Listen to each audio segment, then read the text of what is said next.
Hello, everybody. Welcome to And Yet We Believe.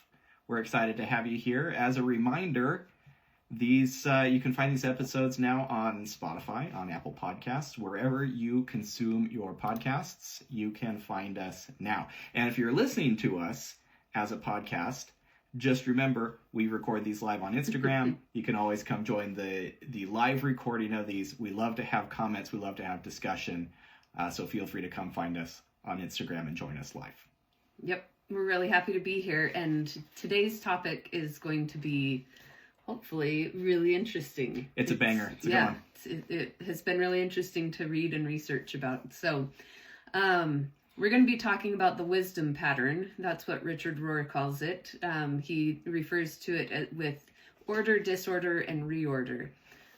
He also calls it the pattern of spiritual transformation. So that gives you a little hint into what this will be focusing on. So we thought it would be really helpful to kind of go through each of the three stages or phases and talk about what they are. And I first want to say that Richard, he says that growth happens in this full sequence. So this is our spiritual growth. We're all here to learn and to grow and to have experiences. I feel like if we're not having growth, then like we're stagnant, we're maybe complacent, like we're not doing things. If you're not having spiritual growth, then maybe you need to take some time to something to look at. Yeah, have a little introspection and figure out why you're not learning new things spiritually. Right. Not a judgment on anyone. Let's just we're here to grow. Let's grow. So in the way that Richard Rohr lays this out, the basics are you start in a period of order, and then you'll enter a period of disorder, and then finally a period of reorder. And we'll dig into what that means and what those different phases of that mean. Now, if you're a regular, you've probably heard us talking about stages of faith. And the model that we usually use is Brian McLaren's Stages of Faith, which has 4 stages. You're going to find some similarities here because there are things that are very much in common between this and Brian McLaren's model and James Fowler's model and some of these other models. But there's some really interesting differences that set this apart a little bit. So that we're going to treat this a little bit differently. There are definitely things in common with the stages of faith, but we're going to say not the same thing. Yeah. So let's start with order. So we are reading from The Universal Christ. This is from Richard Rohr. This is Appendix 2 in the back of the book that talks about this spiritual pattern, or the pattern of spiritual transformation. So he's got the 3 different phases all mapped out and, explains what they are. So let's start with order. He says, at this first stage, if we're granted it, and not all are, we feel innocent and safe. Everything is basically good. It all has meaning. We all feel like we're a part of what is normal and deserved. It explains everything, and thus we feel that all comes straight from God, and that it's eternal, it's forever. Those who try to stay in this first satisfying explanation of how things are and should be will tend to refuse and avoid any confusion, conflict, inconsistencies, suffering, or darkness. They do not like disorder in any form. So that's really key for what this order stage is. You are safe. You're feeling like everything is from God. You're connected. You do not want any disorder in your life. And I think you find here rules and traditions and things that are consistent and safe. Yeah. He says, disorder or change is always to be avoided, the ego believes. So let's just hunker down and pretend that my status quo is entirely good, should be good for everybody, and is always true, and even the only truth. But permanent residence in this stage tends to create either willingly naive people or control freaks, and very often a combination of both. So that is order. That's what the word order means, right? Like that's pretty clear. Self-explanatory. And I think this is the most easily explained phase of this as well. Partly because this is what we teach most often in the church, or at least what we hear taught most often in the church, this kind of childlike faith. It's very simple. Yeah. It's straightforward. You follow the prophet. The Book of Mormon is true. The church is true. Good to go. Yep. Why don't you walk us through disorder? Okay, here we go. So this comes after order, going into disorder. Eventually, your ideally ordered universe must and will disappoint you, if you are honest. As Leonard Cohen puts it, there is a crack in everything, and that's how the light gets in. Let's see. You finally realize that many people are excluded from your own well-deserved life, liberty, and the pursuit of happiness. It is necessary in some form. So the disorder is necessary if any real growth is to occur. But some of us find this stage so uncomfortable we try to flee back to our first created order. So this is things like you're going to be pushed into this sometimes. Yes. When somebody dies, when there's some natural disaster or something, or you are abused, or something hard happens to you, or I really like that it points out you may realize that many people are excluded from your well-deserved life, liberty, and pursuit of happiness. That's kind of how I was pushed into this, was realizing the privilege that I had and that others were not benefiting in the same way. One thing that I've seen a lot as well is people get pushed into this stage when they learn something that they didn't expect. And like church history or something like that. Exactly where I was going with that. So I pushed out some questions on my Instagram, this would have been months or a year or more ago, about women's experiences with kind of discovering polygamy. And I got a lot of responses that were really, really similar, where a woman would say, yeah, I knew that was a thing. Maybe that was a Brigham Young thing. It's kind of over and done.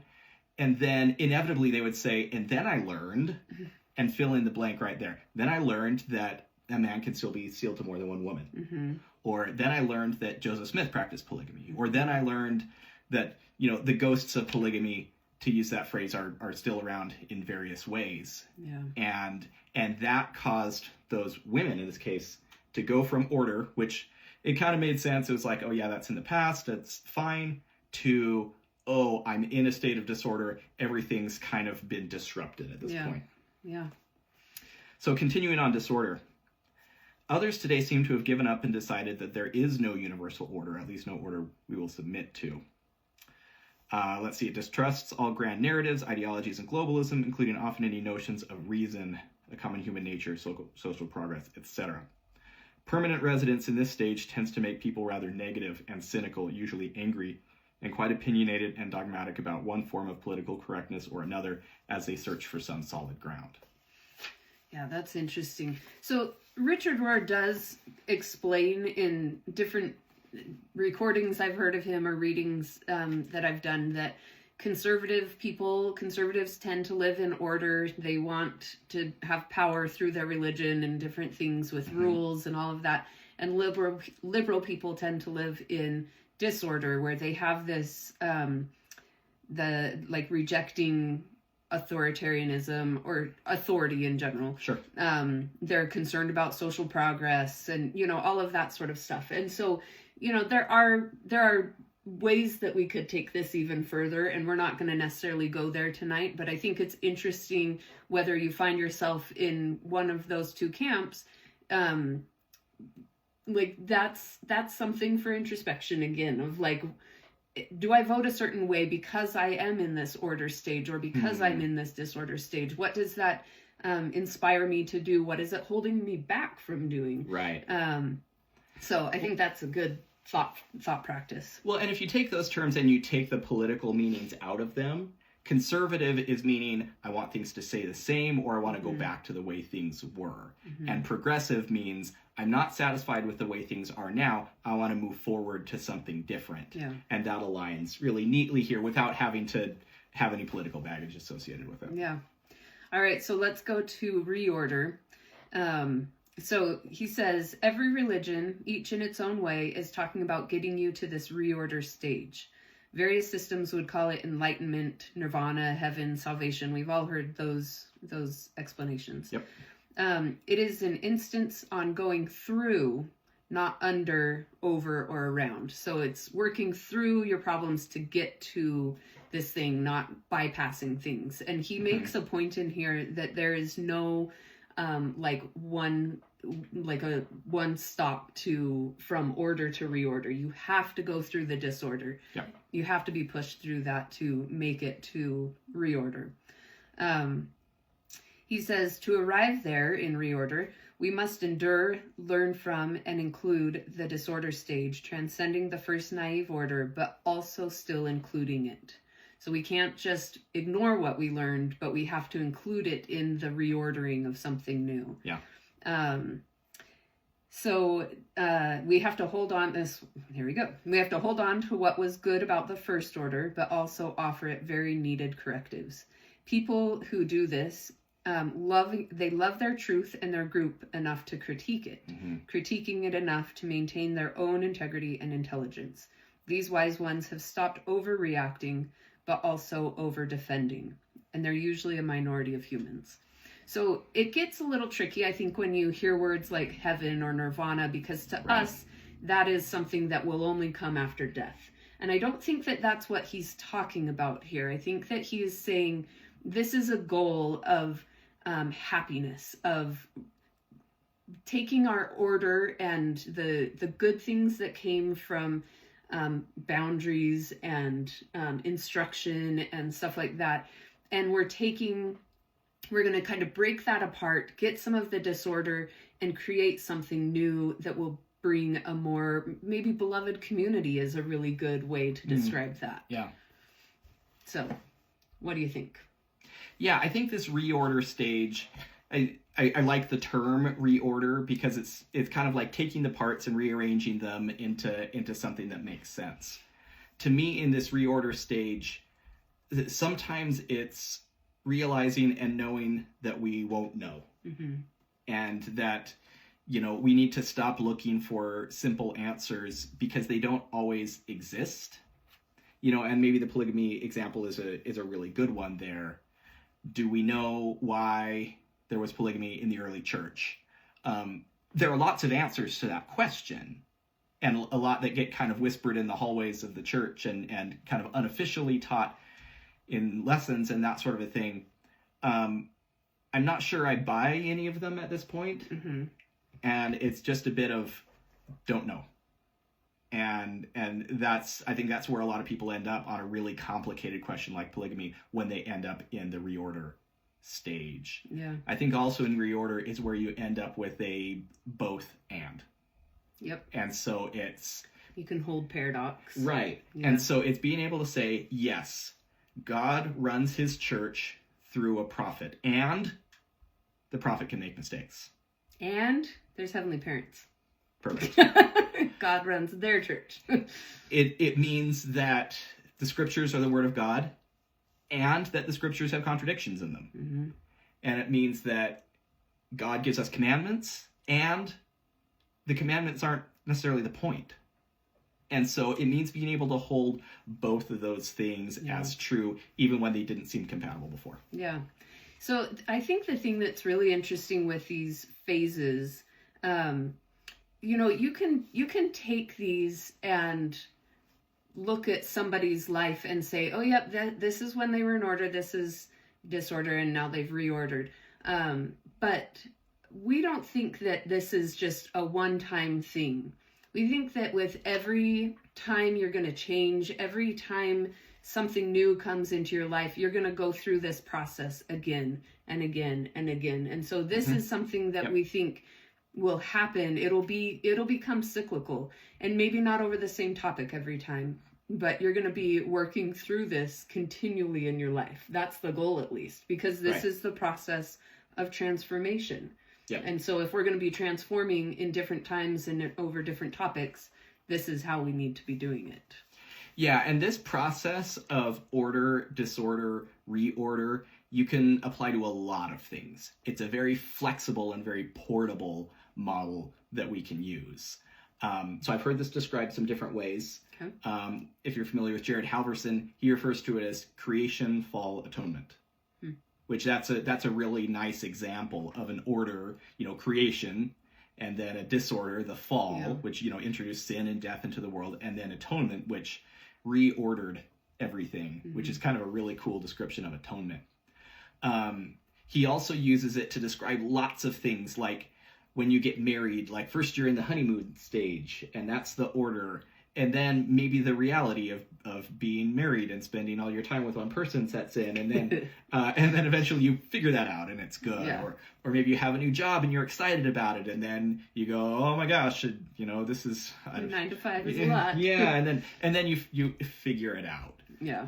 So there's lots of places you can use this order, disorder, reorder cycle. I have like a bunch more, but I feel like I named enough of them. Yeah. Well, and I think that it's like, so we talked about this a couple of weeks ago, I think maybe last week, I don't remember.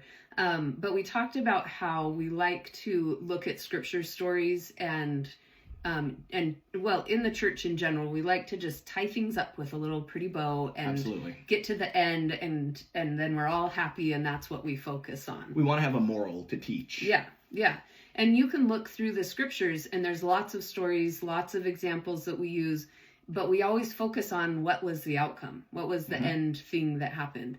When we can look at these stories and see this transformation happening, we can see when they're in order, when they're in disorder, and then move on to reorder. And maybe they don't stay there, but they continually do this. So I think even Jesus is one of the examples of that. He obviously had a lot of order. He knew why he was here. He had rules, he had goals. He was very much doing his Father's work, direct quote, Yeah. But I think his moment of disorder, and maybe for him in this example, it's a very short moment, but I think when he is suffering in the garden and says, take this cup from me, and if you can't, then I'll do what you need, but I really would prefer that I don't have to do this.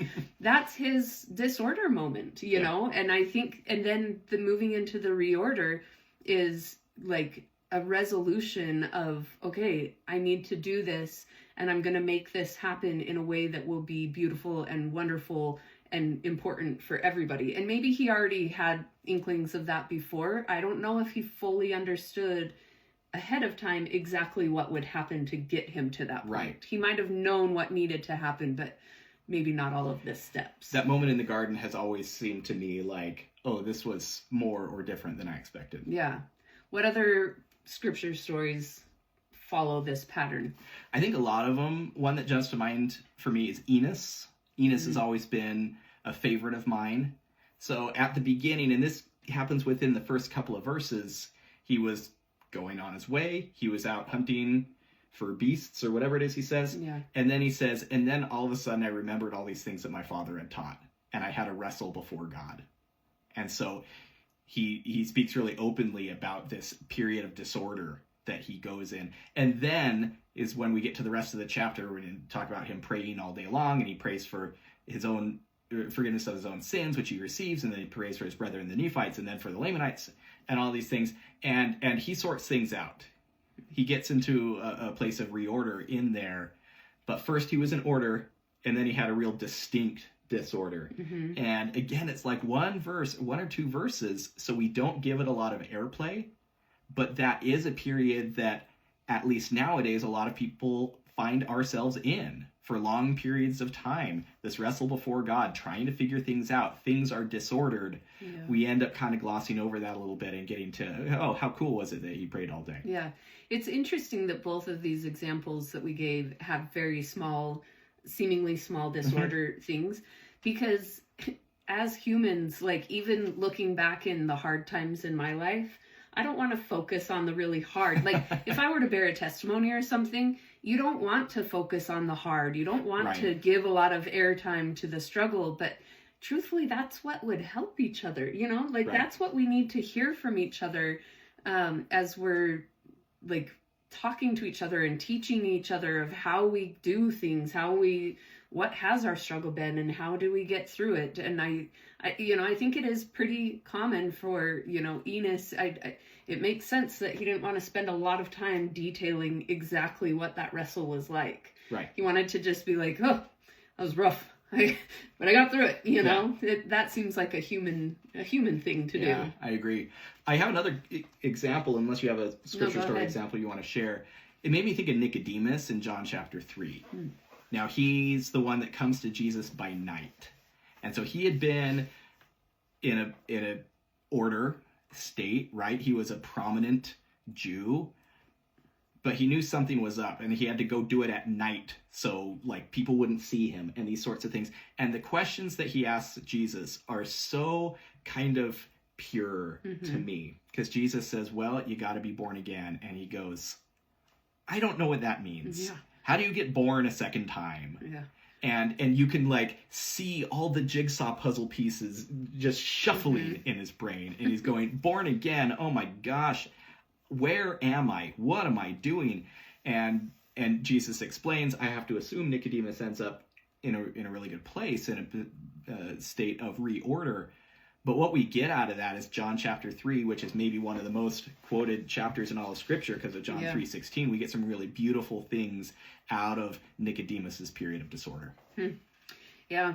So I really like what Richard says kind of in relation to all of this. He says, this journey from order to disorder to reorder must happen for all of us.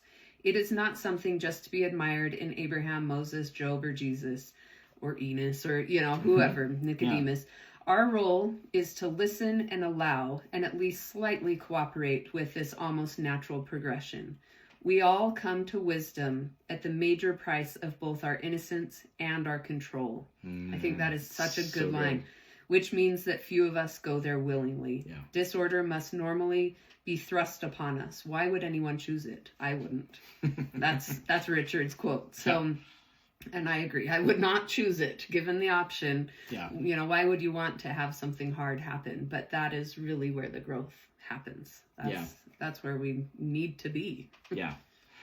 So to me, one of the most impactful things about this process of order, disorder, reorder is being able to recognize it and name it. Because what it means to me is that when I end up in a state of disorder and things are up in the air and something that I thought I knew before, I no longer know, it means there's something beyond that. It means there's a reorder stage that I can still get to. It doesn't mean I'm in a free fall. It means I'm in phase 2 of this. Yeah. And there's somewhere that I can go with this. And so I think lots of times people get into this second bit, the disorder, and go, oh, does this mean my faith is gone? Do I need to leave the church? What's going on here?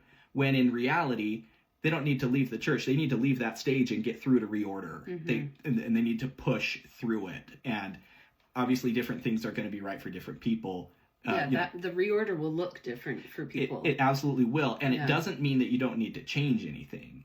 It may mean that you need to make changes in your life, whatever those may be. That may be part of the reordering, is reordering some of what you're doing or some of your life, as well as a mental reordering. Yeah. I think it's interesting when we think about that, where, you're saying people get into this disorder phase and they're like, well, everything's fallen apart. I'm just going to forget it all and go somewhere different. I know people that have done that. Sure. And I think that, people need to follow what is right for them, like we were saying. Agreed.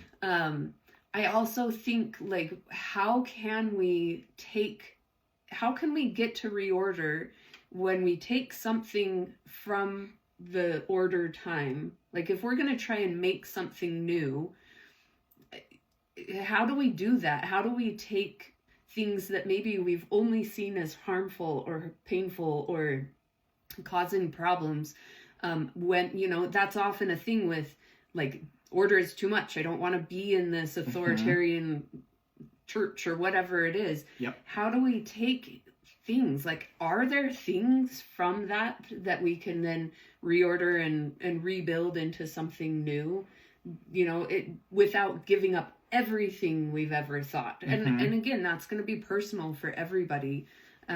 So I don't know that there's really a straight answer right now to give, because that it all depends on your experiences and your perspective and what has happened to you. But it really, like, it's kind of like a don't throw the baby out with the bathwater. Like, there has to be some things, and I know maybe it's this thought that people that leave the LDS church, for example, they still were raised maybe in that culture. It Sure. is who they are. It made them who they are. And you can't just pretend that never happened anymore. Right. It's still going to influence. You're still going to have your memories and your experiences that put you on whatever path you're on. Mm-hmm. And so maybe it's just learning to value or understand what those experiences did for you. Right.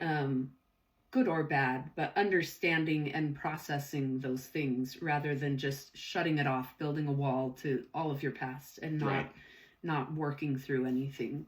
Well, and the person in that example that you're giving might be holding that paradox of there were things that were absolutely right for me, and maybe there were things that weren't right for me. Mm-hmm. And actually, in that example, and what I just said, doesn't have to apply to somebody who has left the church. Right. Because in that reorder, maybe taking responsibility for what it is that you believe, Mm-hmm. and not just what does the church believe, but what do I believe about certain things. Yeah. And that's completely valid. And we had a comment here from Heather about this reorder phase is where personal revelation plays a big role. Yeah. 100%. So true. 100%. And that's where you're looking at those things for yourself and personal revelation that you receive, rather than just, this is what I heard at church, I guess I'm going to go do it. Yeah. Yeah. There's no blind obedience with that. Not that everybody that's in order is doing blind obedience, but it really takes some ownership of your spiritual transformation at that point. Yeah. So the disorder piece is the one I like talking about the most. It's the one that I feel like I have experienced quite a bit, Mm-hmm. On a lot of different topics. This is something that's been very much a part of my life. And it's reassuring to me from this model and Stages of Faith models that being in disorder does not mean failure. Yeah. It does not mean something's wrong. It's a catalyst for deeper faith. It's something that can actually help your faith to mature and move your faith forward, rather than being a complete collapse of your faith. Richard Rohr said, before the truth sets you free, it tends to make you miserable. Yeah. Amen. And so if you've ever been angry at God or angry at the church or at the universe in general, that's the disorder. Mm-hmm. You're there, or you were there, and that happens, and that's a normal part of faith progression. Yeah. Earlier this year, MacArthur Krishna and I wrote the book Changemakers, Women That Boldly Built Zion. Yep. So it talks about these women that made change in the church, either structurally or culturally, at different times throughout church history. And we tried to highlight in each of their stories this time where the disorder started to happen. They were like, Emma was disgruntled. She was bugged by what was going on in the school of the prophets with all of the tobacco and stuff and the smoke. That was her moment of disorder to then reorder and make something new. There's a story of a woman named Priscilla Sampson Davis from Ghana, and she is going to church and everything's fine. And then she has this vision of this angel who comes and points out that nobody's singing because they can't speak English and all of the hymns are in English. And that's that vision, that angel visiting her, was a moment of disorder. And like, okay, what are you going to do about this? And she's like, oh, I'll translate everything into Fonte. And so she starts doing her translation work. So each of these stories of change had these exact things of like, we're going along, something happens, it hits the fan, whatever it is, and then they had their moment of reorder. Yep. I think that's really cool, and that makes it, for me at least, that makes it less scary, that like the disorder can actually be, like you're saying, a catalyst for something good to happen. There's a need for a change. And I think that as a woman in the church especially is really powerful to me, that I can feel that something is not quite right or something is very, very wrong. And speaking up about it is me working out this disorder. And what am I going to do about this feeling that I have? And I think, we go back to this personal revelation in Reorder. We need to rely on the Spirit and commune with our heavenly parents to figure out what this actually needs to turn into. Yeah. And then that's where the beauty and the growth can happen. Can I share a personal example? Please do. You were there, so feel free to chime in on this example. And we've shared this story before. with relation to the doctrine of a Heavenly Mother. Yes. So there was the talk by Elder Renland, a couple of years ago? 2022. And this is the one where he said to don't speculate about Heavenly Mother, you may remember. And so we were talking about it, and Anne said something about it, and I proceeded to mansplain what I thought that meant. Because I was in order on that. And I was very much in disorder. Right? And so I had really clearly drawn boundaries. And I was saying all the things that people normally say. Oh, well, she's too sacred to talk about. Or whatever it was I was saying. And Anne stopped me and said, nope, that's not good enough. And she kind of metaphorically grabbed me by the lapels and said, I need you to understand this differently. I need you to understand this like I do. And so you talk about getting pushed into disorder. Yeah. I got just pushed right in. You're welcome. Yeah, right. And so I had to realize, like, oh, I thought I had all the answers, and I thought I knew everything. And I had to enter this second stage, this disorder of, I don't know everything. And so I needed to listen to some podcasts and read some things, and that gets me to where I am now, where I have reordered those things. And I don't think the same things I did when I was in that order stage before. Anything to add to that? No, I think that's a really great example of being willing to realize that you don't have the answers. Like, I think there's something in here about in the order stage that it is maybe it's in the disorder. There's a lot of humility that has to come of realizing you don't have it all figured out. Yeah. And that can be really hard. You know, that can be a really scary thing to realize, especially when we are raised and taught to be so certain about things. For sure. And we've done episodes on certainty. Go look those up. We've talked on that before, but I think the humility and being willing to listen and accept that there is a different perspective or a different point that you may be missing. I think that's really important. And I wish that more people would be willing to realize that. Yeah. That maybe something does need to change in whatever topic. It doesn't matter what topic it is, but I think that when we're just stuck, when there's no progress we are a living church. We have revelation. Yep. We know that change is coming, and yet people are so stuck and do not want change. Yep. Yeah, that's a problem. Yeah.